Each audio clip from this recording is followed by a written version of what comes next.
Welcome back to Aging with Power on your hometown station, AM 1220 KHTS, sponsored by Comfort Keepers in Home Care, and I'm your host, Myles McNamara.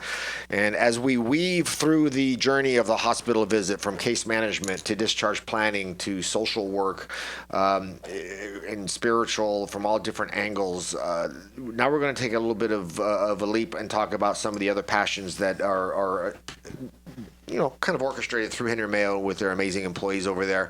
We're going to talk to Ajale Harris now, who's also an MSW. But as I'm reading your bio here, Ajale, tell us a little bit about yourself as well. But I know you said your passion is really the homeless and the veterans and the seniors here in Santa Clarita with your concentration on geriatrics. So you've been sitting here so quietly and so patiently, and me pronouncing your name wrong 9 out of 10 times. But anyway, welcome. Tell us a little bit about yourself and exactly sort of what I've highlighted here. Okay, my name is Ajale, and I graduated from Cal State Northridge in 2007 with my master's degree. And my passion and my path through school was geriatrics and mental health. But as I went forward, I found that homelessness and veterans and seniors are a portion of the community that people sometimes forget. So here working at Henry Mayo, I've been there for about 9 years now. I have had the opportunity to work very closely with the community and the hospital in helping with homelessness and getting it to be more aware in this area. There's not a lot of resources for homeless people in this area, so the hospital has collaborated with Bridge to Home as well as Hope of the Valley in order to see what we could do in order to kind of end homelessness and get housing for homeless people. I'm sorry, you said Bridge to Home, and what was the other organization? Hope of the Valley. Hope of the Valley? Yes. Okay. Hope of the Valley just opened up a new recuperative care in Mission Hills. So we are able to, when we have homeless individuals who are not quite ready to go back out onto the street, we are able to partner with Hope of the Valley and send them to their recuperative care until they're able to go back to where they came from. And how does Bridge to Hope and Hope of the Valley work in conjunction with you as far as identifying these folks, assisting these folks, and I guess discharging these folks, for lack of a better term?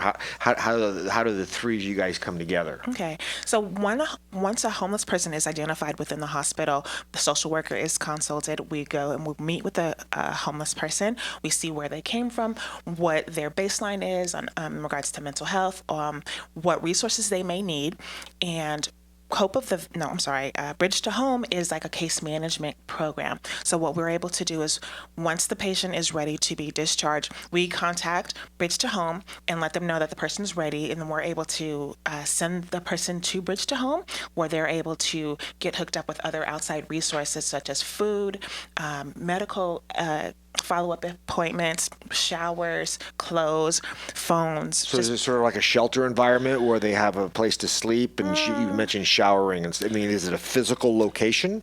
It is a physical location. It's not a shelter. They're just a case management office. There is a winter shelter that was open, I believe, from November to March, but it's closed now. So there is no shelter here in the Santa Clarita Valley. So if a person does need housing, it's really difficult to manage that because there is no year-round shelter here in Santa Clarita. And that is something that we are working on. And Bridge to Home, but you said Hope of the Valley is actually in the San Fernando Valley. Yes, they're right off the 5 on Sepulveda. It's not too far. It's about 15 minutes away. But Bridge to Home, Hope of the Valley is not a shelter. It's a recuperative care. So it's like a step down kind of skilled nursing facility. Okay. So that's for someone who still needs some care, but they're homeless and may not have insurance or things like that. And so therefore the hospital go ahead and has partnered with them to be able to financially assist the recuperative care for the patient. Okay. And I noticed from your bio too, you sort of focus on geriatrics. Yes. So tell us a little bit about that and how that comes into play with your day to day. I love seniors. Like I said earlier, they are sometimes forgotten. So it is very important to me and most of the other social workers to go in and sit with the patients, see what their home life is like. Are they depressed? Are they making sure they're getting their meals? Are they connected with outside community programs such as the senior center here. They have case managers also, so they're able to go and maybe just do warm phone calls to each person and just check on them, because sometimes these seniors are at home all day and they're bored and they have nothing to do and they become depressed. So it's really good to make sure that they have someone that they can connect with, not just while they're in the hospital, but once they get home.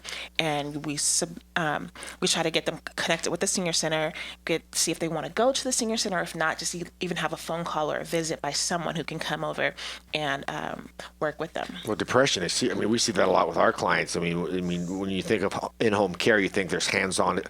Companionship is huge with what we do. I mean, they're depressed. And we call them the invisible generation. Unless you have an aging loved one in your life, Right. you don't see them. Yes. They either stay home or you just don't see them. So they're called the invisible generation. So Right. you've got to get them back out and connected with society and such. That's so hugely important. Yes, it is. So when we identify someone who may be depressed, there are things that the hospital is able to do. We may be able to send out home health, and home health is like they send a nurse or psychiatric nurse who can work with them with the depression. They also have the social workers that come out to see what they can do to also help reconnect them back to the community. Because if you're just sitting at home watching TV and feels that no one's caring about you, that's impeding your health and your growth as well. Right. Well, that's great stuff. Thanks. We're going to take our last break, folks. I told you we'd go fast, guys.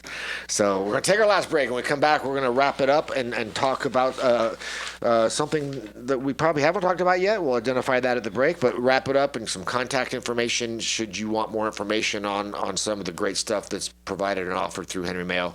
So don't go away. You are listening to Aging with Power on your hometown station, AM 1220 KHTS. Welcome back to Aging with Power on your hometown station, AM 1220 KHTS. And as we've talked about the journey through a hospital visit, from case management, social work, spiritual, now we're going to wrap up the show talking about the discharge plan, and something that Kim stressed during the break that is very important, and that's patient choice. So let's talk about that a little bit, Kim. It's time for the discharge plan and the patient choice that a lot of folks don't realize the choices they do have. Well, I'd like to speak just about patient choice first, and then perhaps Susan could go into discharge planning. It's really important for all of our patients to know that they have rights, and they can refuse any treatment or plan that they really don't want. It's not our place to impose on someone what we think they should do.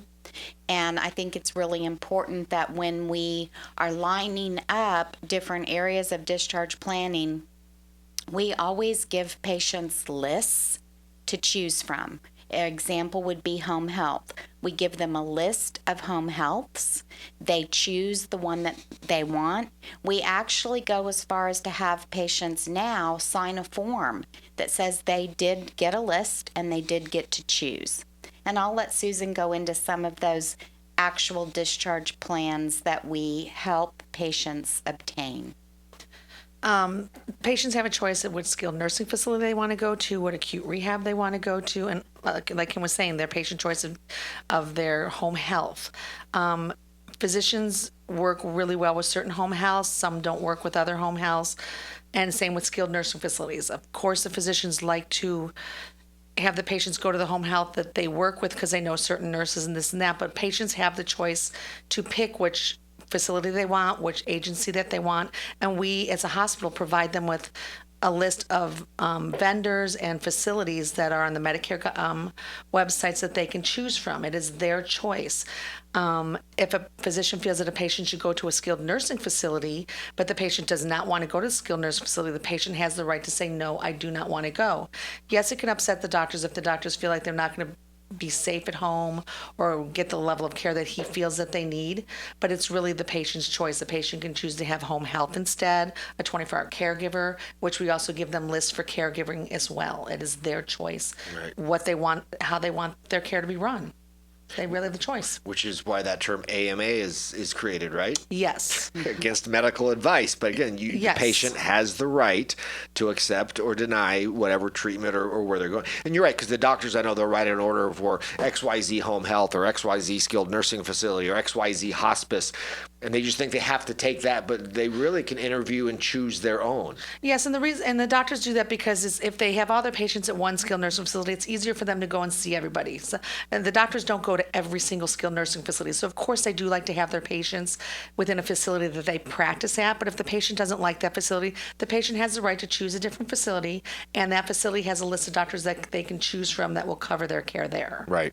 And one thing I want to mention before we close, I think it's really important, is Henry Mayo's come a long way. I mean, We're awesome. the management team over there with Roger Seaver and Bob Hudson and you guys and people I know personally, I mean, the level of excellence has really, really risen.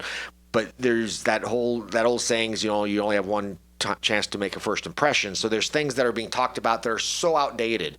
I mean, the level of excellence and the care given at Henry Mayo is come so far.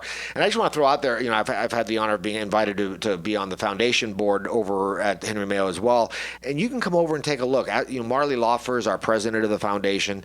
If you want to take a little tour, if you want to find out more about what's going on at the hospital, call the foundation at 661-200-1200. And say, I want to know more about the hospital. I want to know more about the care. I want to know about the future. I want to know about the level of excellence. Whatever it is you want to know is call Marley's office over there at the foundation. Again, 661-200-1200 and come take a look, because, my hat's off to you guys. I see you guys on a daily basis, the things you do to increase the level of excellence, to increase the patient care, to the education, the support groups, the home. You guys really, truly need to be recognized for that. And thank you. Thank you. Thank you. So again, folks, case management, discharge planning, understand you have your patient choices, understand your diagnosis. Are you an observation patient? Are you an inpatient admitted patient? Understand there's a patient advocate at the hospital that works in conjunction with all these ladies as well that can answer your questions, from social work to spiritual to discharge planning. Keep in mind, the minute you go to the hospital, you have a person. You have a person who's looking over you and plotting your course and looking out for you. So, again, ladies, thank you. I know you're all busy. Thank you for taking time out to join us today. Thank you. Thank you. And that does bring us to the end of the show. So, folks, if you do have a specific topic you'd like me to talk about, I'd love to bring in the subject matter expert. So just drop me an email, Myles with a Y at comfortkeepers.com. I'll make it happen. And again, my thanks to the ladies of Henry Mayo. I know Teresa Fix and her gals are listening over there too. Hi, Teresa. So anyway, we are out of here. Don't forget, folks, that we are sponsored by Comfort Keepers In-Home Care. I'm Myles McNamara of Comfort Keepers. And remember, aging is not a disease. It's a journey. So do it with power.